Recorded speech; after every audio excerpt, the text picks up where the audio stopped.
Hello दोस्तों, दृष्टि PCS channel पर एक बार फिर से आप सभी का स्वागत है। हम चर्चा कर रहे हैं साइंस दिस वीक प्रोग्राम के अंतर्गत जो भी महत्वपूर्ण खबरें विज्ञान एवं तकनीक, पर्यावरण एवं पारिस्थितिकी या फिर कुछ सेक्शन ज्योग्राफी का जो कि विज्ञान से संबंधित हो सकता है उस पर चर्चा कर रहे हैं और उसको शामिल कर रहे हैं। इसके पहले भी सीरीज के कई सारे एपिसोड आ चुके हैं जो कि परीक्षा के लिहाज से बहुत उपयोगी हैं, खासतौर से पीसीएस की परीक्षाएं और इसके समानांतर अगर आप यूपीएससी की भी परीक्षा दे रहे हैं तो उसमें भी कुछ प्रश्न तकनीक के आपको मिल सकते हैं। तो पिछले सेशन में हमने आपको एक अभ्यास प्रश्न दिया था जिसका उत्तर आपको कमेंट सेक्शन में देना था। आप में से कई लोगों ने इसका उत्तर दिया भी है। अब हम इसका उत्तर देखते हैं, व्याख्या समझते हैं और फिर कुछ नए सवालों को देखेंगे जो इस पूरे सप्ताह चर्चा में रहे हैं और संभावित सवाल के रूप में हमारे सामने आ सकते हैं। प्रश्न है, पादपों को प्रोटीन बनाने के लिए निम्नलिखित में से किस तत्व की अधिक आवश्यकता होती है। मतलब बाकियों की भी हो सकती है लेकिन अधिक आवश्यकता होती है किस लिए? प्रोटीन बनाने के लिए। किसको? पादपों को, यानी पेड़ पौधों को। नाइट्रोजन, पोटेशियम, मैग्नीशियम या फिर जिंक। तो प्रोटीन बनाने के लिए पादपों को सबसे ज्यादा आवश्यकता होती है नाइट्रोजन की। हालांकि नाइट्रोजन हवा में बहुत ज्यादा मौजूद है, लगभग 78%, लेकिन उसके बावजूद पौधे डायरेक्टली हवा से नाइट्रोजन को उस तरह से अवशोषित नहीं कर सकते जिस तरह से वो कार्बन डाइऑक्साइड को अवशोषित करते हैं। तो ऐसे में कैसे वो इस आपूर्ति को पूरा करते होंगे? क्योंकि पत्तियों को क्लोरोफिल के लिए नाइट्रोजन की आवश्यकता होगी जिसके जरिए पौधे प्रकाश संश्लेषण की प्रक्रिया को पूरा करते हैं। तो नाइट्रोजन जो मिट्टी के अंतर्गत जमा होता है उसको वो अपनी जड़ों से सोख लेते हैं और उसके माध्यम से इस प्रक्रिया को पूरा करते हैं। तो इसका उत्तर क्या है? ऑप्शन ए यानी नाइट्रोजन। आप में से कई लोगों ने इसका सही उत्तर दिया है। चलिए देखते हैं पहला सवाल। यूक्लिड मिशन का संबंध निम्नलिखित में से किससे है? क्या दिया है? यूक्लिड मिशन तो ब्रह्मांड के रहस्य से भारत जर्मनी का कोई संयुक्त सैन्य अभ्यास है, ऑस्ट्रेलिया की कोई नई पनडुब्बी है या फिर सक्रिय ज्वालामुखियों का कोई अध्ययन है। तो यूक्लिड नाम अपने आप में कंफ्यूज कर सकता है, किसी तरह का डायरेक्टली क्लू नहीं मिल रहा। हालांकि इसमें क्लू है, अगर आप इसे पढ़ेंगे ये कुछ ऐसे लिखा होगा यूक्लिड करके। तो ये असल में एक तरह का एक टेलीस्कोप विकसित किया जा रहा है जो कि ब्रह्मांड के रहस्यों को उजागर करेगा। तो mysteries of universe to be revealed by Euclid telescope से साइंटिस्ट की ब्रह्मांड की जो भी जानकारियां हैं, चाहे वो डार्क मैटर को लेकर के हो, उस एंटी डार्क मैटर को लेकर के हो, ब्रह्मांड की गहराइयों को लेकर के हो, जब तक हम ठीक से नहीं समझेंगे तो हम कोई दावा नहीं कर पाएंगे। इस मिशन को 1 जुलाई को लॉन्च किया जाना है और यूरोपियन अंतरिक्ष एजेंसी या यूरोपीय स्पेस एजेंसी इसमें प्रमुख भूमिका निभा रही है। पहले इसे रूस के सोयुज रॉकेट के जरिए लॉन्च किया जाना था, लेकिन रूस के द्वारा यूक्रेन पर आक्रमण किए जाने के बाद जो यूरोपियन स्पेस एजेंसी है उसने रूस के साथ काम करना एक तरीके से बंद कर दिया। उसके बाद अब इन्होंने डील की है एलोन मस्क के साथ। स्पेसएक्स कंपनी फैल्कन 9 रॉकेट उनका इस दिशा में काम करेगा।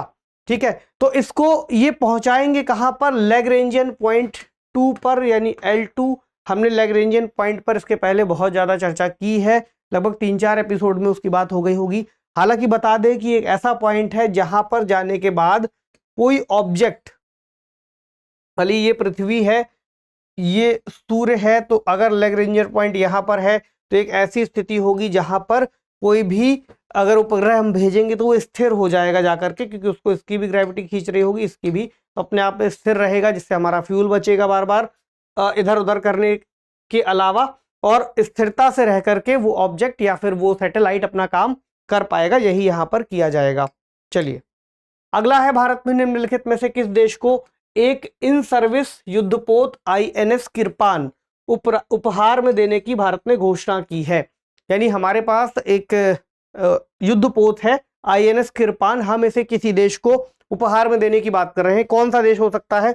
बांग्लादेश, श्रीलंका, वियतनाम या फिर फिलीपींस। तो ऐसी डील अपने आप में महत्वपूर्ण होती है, सवाल के रूप में पूछा जा सकता है। तो हम दरअसल वियतनाम को, किसको? वियतनाम को एक युद्धपोत INS किरपान ऑफर कर रहे हैं, दे रहे हैं। India to gift corvette INS Kirpan to Vietnam. और ये जो समझौता है भारत वियतनाम को मित्रता और राष्ट्रों के बीच सैन्य संबंधों के विस्तार के रूप में देखा जा रहा है। इसके अलावा एक इन सर्विस युद्धपोत है, यानी अभी भी काम कर रहा है, उसके बावजूद हम उन्हें दे रहे हैं तो बड़ी बात है। मिसाइल कॉर्वेट है, मिसाइल्स को ले जा सकता है। तो एक खुखरी श्रेणी का युद्धपोत है जिसे 1991 में कमीशन किया गया था, उसको जल्द ही वियतनाम पीपल्स नेवी को दे दिया जाएगा। तो अपने आप में भारत की मित्रता या आने वाले संबंधों को जिस तरह से वो मजबूत हो रहे हैं, खासतौर से वियतनाम के साथ, और रक्षा संबंध इसमें बहुत महत्वपूर्ण है, जिसके तहत ये इनको सौंपा गया है। तो उत्तर आपको देना है वियतनाम। और यहाँ पर युद्धपोत का नाम भी आपको याद रखना है, क्योंकि हो सकता है प्रश्न बदल दिया जाए। ये लिख दे कि भारत ने वियतनाम को निम्नलिखित में से कौन सा युद्धपोत देने की घोषणा की है, तो कौन सा है? INS कृपाण। चलिए अगला प्रश्न है, निम्नलिखित में से कौन सा देश समूह हिंदुकुश हिमालयी क्षेत्र से संबंधित नहीं है? तो हिंदुकुश का क्षेत्र अपने आप में चर्चा में बना हुआ है, इसको लेकर के प्रश्न पूछा जा सकता है। इसमें कौन कौन से देश है? भारत, बांग्लादेश, म्यांमार, ये युग्म में दिए हैं, अफगानिस्तान, चीन, पाकिस्तान, ताजिकिस्तान, उज्बेकिस्तान और नेपाल, या फिर ईरान, ओमान और श्रीलंका। तो क्या पूछा है, कौन कौन से हिंदुकुश हिमालयी क्षेत्र से संबंधित नहीं है? तो इसका जो उत्तर है वो है ऑप्शन डी, यानी कि ईरान, ओमान और श्रीलंका इस क्षेत्र के अंतर्गत नहीं आते हैं। तो क्लाइमेट चेंज की वजह से यहाँ की जो बायोडाइवर्सिटी है हिंदुकुश हिमालय की, यहाँ पर भी प्रभाव पड़ रहा है, जैव विविधता काफी ज्यादा कम होती जा रही है। तब ये क्षेत्र अपने आप में चर्चा में है, HKH हिंदुकुश हिमालयी रीजन इसको बोलते हैं। तो ये फैला हुआ है कहाँ कहाँ, इस नक्शे में आपको दिख जाएगा, पाकिस्तान में, अफगानिस्तान में, उसके अलावा इधर चीन का हिस्सा, इधर भारत, ठीक, नेपाल, इधर भूटान, और अगर इधर देखेंगे तो बांग्लादेश, म्यांमार, उसके अलावा कौन कौन सा बच गया? मंगोलिया, किर्गिजिस्तान और ताजिकिस्तान, उज्बेकिस्तान।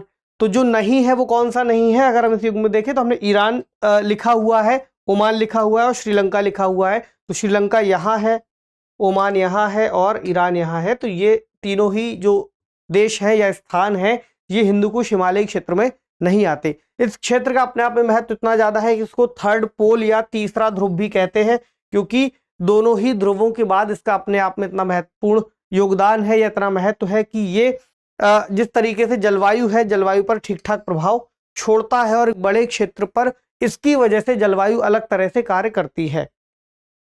उत्तर क्या हो गया? Option D. तो आपको ये याद रखना है कि कौन कौन से इसमें शामिल हैं।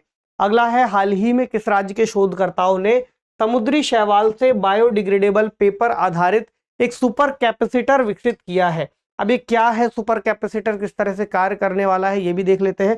साथ ही कैसे विकसित किया है ये भी जरूरी है कि समुद्री शैवाल से विकसित किया है। तो समुद्र के अंतर्गत मिलने वाली एक शैवाल है जो कि बायोडिग्रेडेबल है, अपघटित हो सकती है। कहाँ के हैं ये जो जिन्होंने विकसित किया है, ये सवाल में पूछा है। उत्तर प्रदेश, केरल, मध्य प्रदेश या फिर गुजरात। तो ये गुजरात के शोधकर्ता है। खबर में आपको इसकी और जानकारी मिल जाएगी। Scientist from Gujarat institute develop biodegradable paper super capacitor from seaweed. तो समुद्री घास से इन्होंने इसको विकसित किया है। Gujarat energy research and management institute, इसको बोलते हैं GERMI। तो सबसे पतला है, हल्का है, बायोडिग्रेडेबल है, पेपर आधारित है, सुपर कैपेसिटर। शब्द का क्या मतलब होता है सुपर कैपेसिटर? तो सुपर कैपेसिटर एक तरह के इलेक्ट्रोकेमिकल चार्ज स्टोरेज डिवाइस है। अभी भी आसान नहीं हुआ, नहीं समझ में आया कि इसका क्या मतलब है। क्या है इलेक्ट्रोकेमिकल चार्ज स्टोरेज डिवाइस?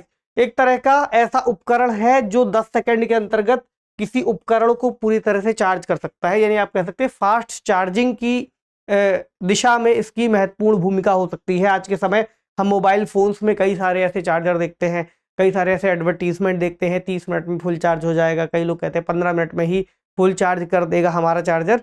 तो यहाँ पर भी एक नई तकनीक एक तरीके से बन सकती है, जहाँ पर समुद्री शैवाल या समुद्री मैक्रोलेगा से विकसित किया गया है। ये भी अपने आप में एक जरूरी बात है इसको लेकर के। तो ये उच्च तन्यता, ताकत और प्रदर्शन का इसने जो नमूना है पेश किया है। तो लागत प्रभावी है, यानी बहुत महंगा नहीं पड़ेगा। दूसरा कि इसका electronics, memory backup system, airbag, भारी मशीन, इलेक्ट्रिक वाहनों आदि में उपयोग किया जा सकता है। इसकी व्यावसायिक संभावनाएं भी बहुत ज़्यादा हो सकती हैं। तो इससे जुड़ी हुई जानकारी इसलिए ज़रूरी है, कहाँ से है, क्या कर सकता है, ये सारी चीज़ों से जुड़ा हुआ कोई सवाल बन सकता है।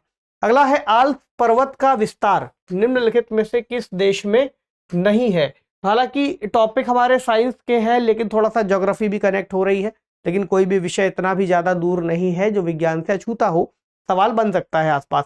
तो आल्प्स पर्वत का विस्तार किस देश तक नहीं है? ऑस्ट्रिया, जर्मनी, स्लोवेनिया या फिर लातविया? तो इसका उत्तर है लातविया। लातविया में आल्प्स पर्वत का विस्तार नहीं है। हालांकि आपको ये पता होना चाहिए कि इसका विस्तार है कहाँ। तो ये यूरोप का एक पर्वत श्रेणी है। यहां पर खबर बताती है कि lightning activity in Europe eastern Alps doubled in 40 years. What does this indicate? मतलब कि जो लाइटनिंग एक्टिविटी है या हम कहें जो बिजली की स्थितियां हैं प्रकाश के रूप में, जिस तरह से बादलों के गरजने से जो लाइटनिंग हम देखते हैं, थंडरस्टॉर्म के समय देखते हैं, तो ये क्या है? यहाँ पर इसकी स्थितियां बढ़ती जा रही हैं और इसके लिए भी ग्लोबल वार्मिंग को एक कारण के रूप में बताया गया है, क्योंकि 20 साल पहले इस तरह की घटनाएं इतनी ज्यादा नहीं होती थी जो अब वहां पर घटने लगी हैं। तो आल्प्स की अगर हम ज्योग्राफी की बात कर ले तो इसमें लगभग 1200 किलोमीटर के क्षेत्र में फैला हुआ है। तो इसमें France, Switzerland, Monaco, Italy, Liechtenstein, Austria, Germany और स्लोवेनिया शामिल है। ये कुछ अर्धचंद्राकार जैसी स्थिति में बिखरा हुआ है या हम कहें फैला हुआ है। चलिए अगला है, हाल ही में ओमिक्रॉन वेरिएंट के लिए भारत के पहले स्वदेशी mRNA वैक्सीन को मंजूरी दी गई है। इसका नाम क्या है? तो फिर से समझे इसको, ओमिक्रॉन वेरिएंट के लिए भारत में ओमिक्रॉन के लिए भारत के पहले स्वदेशी mRNA वैक्सीन को मंजूरी दी गई है। जेमकोवैक, ओएम, ओमीवैक इंडिया, कोरोनावैक या कोविवैक? तो इसका नाम है जेमकोवैक ओएम। अब यहां पर देखेंगे तो regulator approve first Omicron specific mRNA vaccine from India. इसमें दो बातें समझनी है आपको। पहला है India first indigenous mRNA vaccine, यानी भारत की पहली स्वदेशी mRNA vaccine for Omicron variant, यानी ओमिक्रॉन वेरिएंट के लिए भारत की पहली है, स्वदेशी है और mRNA वैक्सीन है। नाम क्या है? जेमकोवैक ओएम। इसको डेवलप किया है पुणे आधारित जिनोवा बायो फार्मास्यूटिकल्स लिमिटेड ने। इसको अप्रूव किया है भारत के अंतर्गत drug controller general of India ने पिछले सप्ताह के आसपास। और this comes a year after, यानी ये लगभग एक साल बाद आई है जब एक अप्रूवल और मिला था। एक दवा का नाम है जेमकोवैक 19। ये भारत की पहली mRNA वैक्सीन कोविड-19 के लिए बनाई गई थी जिसको अप्रूवल मिला था। याद रखिएगा, भारत की पहली mRNA वैक्सीन कौन सी है? जेमकोवैक 19, जो कि कोविड-19 का सीधे सीधे नाम लिखा हुआ है, इसके प्रति कारगर है, भारत की पहली है। अब पूछे भारत की पहली स्वदेशी mRNA वैक्सीन जो कि ओमिक्रॉन के लिए कारगर है, वो है जेमकोवैक ओएम। तो यहां पर कंफ्यूज नहीं होना है, इस चीज को ध्यान से नोट कर लीजिएगा। चलिए अगला है, हाल ही में भारत किस देश के साथ 11 महत्वपूर्ण जेट इंजन प्रौद्योगिकियों के हस्तांतरण समझौते को पूरा करने जा रहा है? पहला है संयुक्त राज्य अमेरिका, दूसरा है फ्रांस, तीसरा इजराइल और चौथा रूस। तो क्या हो रहा है? 11 महत्वपूर्ण जेट इंजन तकनीक के हस्तांतरण को लेकर के समझौता हो रहा है। अगर आपने अभी की चर्चाएं सुनी हो तो भारत के प्रधानमंत्री श्री नरेंद्र मोदी गए हैं यूएसए के साथ ये डील हो रही है। इसको लेकर के हमने इन फोकस प्रोग्राम में विस्तार से चर्चा की है। हालांकि उसमें इस दौरे को लेकर के चर्चा की है कि ये दौरा किस तरह से विजिट उन्होंने वहां पर की है। एक ऑफिशियल स्टेट विजिट करके शब्द का उपयोग किया गया है, तो उसका लिंक आपको दे देंगे, आप जाकर के उसको भी देख सकते हैं। तो अंतर्राष्ट्रीय संबंध खंडों पर आपकी समझ थोड़ी सी बेहतर हो जाएगी। अब ये चूंकि टेक्निकल है, इसमें साइंस से जुड़ा हुआ सवाल है। India jet engine deal with the US and why it matters बहुत महत्वपूर्ण हो सकता है, क्योंकि इससे हम अपने हल्के तेजस जैसे विमानों को और बेहतर कर सकते हैं। ये तकनीक हमारे काम आ सकती है। तो इस यात्रा से कम 11 महत्वपूर्ण जेट इंजन तकनीक के हस्तांतरण की सुविधा हो सकती है और इसकी घोषणा हो सकती है, इसलिए ऐसी बात है। तो तेजस MK2 के लिए हमें GE के F414 इंजन मिल सकते हैं, या हम कहें कि उसका निर्माण भारत के अंतर्गत HAL के माध्यम से हो सकता है। और यूएस की जो कंपनी है वो है जनरल इलेक्ट्रिक, ये दोनों मिलकर के इसका निर्माण करेंगे ताकि भारत के अंतर्गत स्वदेशी रूप से हमें तकनीक मिल सके। और तकनीक अपने आप में बहुत इंपॉर्टेंट होती है किसी भी देश के लिए, क्योंकि बाकी के देशों से अभी तक हम सीधे सीधे बनी बनाई चीज़ों को, बने बनाए इक्विपमेंट्स को आयात करते हैं, तो वो बहुत महंगा पड़ता है। साथ ही हमारे लोगों को रोजगार भी कम मिल पाता है इससे। तो अगर हम यहाँ आकर के बनाएंगे, तकनीक मिल जाएगी, तो कहीं बेहतर हम उसका डिज़ाइन और लोगों को रोजगार भी दे पाएंगे। तो ये है F414 मिलिट्री एयरक्राफ्ट इंजन का कुछ खाका, जिसमें अलग अलग चीज़ें शामिल की गई। हालांकि हमें इंजन बनाना नहीं है, बेसिक चीज़ें हैं fan, combustor, high pressure turbine, low pressure turbine, और भी जो भी चीज़ें इसमें लगती हैं। आप चाहें तो इसका स्क्रीनशॉट लेकर के पढ़ सकते हैं, लेकिन डायरेक्टली मुझे नहीं लगता कि इतना डीप जाकर के एग्जामिनर सवाल पूछने वाले हैं। चलिए अगला प्रश्न है, सूची 1 को सूची 2 से सुमेलित कीजिए और सूचियों के नीचे दिए गए कूट की सहायता से उत्तर चुनिए। सूची 1 है, सूची 2 है। सूची 1 में दिया है स्रोत, दूसरे पर दिया है उत्पाद। तो आपको ये बताना है इसमें से किस तरह से इनकी मैचिंग होगी। यानी अफीम क्या है, छाल है, जड़ है, फल है या तना है। इसी तरह हींग, रबड़ और कुनैन। तो अफीम बेसिकली क्या है, एक तरह का फल है। हींग क्या है, हींग जड़ है। रबर क्या है, रबर एक तना है। कुनैन क्या है, कुनैन एक तरह की छाल है। तो इसका जो उत्तर निकल करके आएगा वो होगा ऑप्शन बी में इसका सही मिलान दिया हुआ है। थोड़ी सी और जानकारी लें तो कुनैन हमें प्राप्त होता है सिनकोना पौधे की छाल से।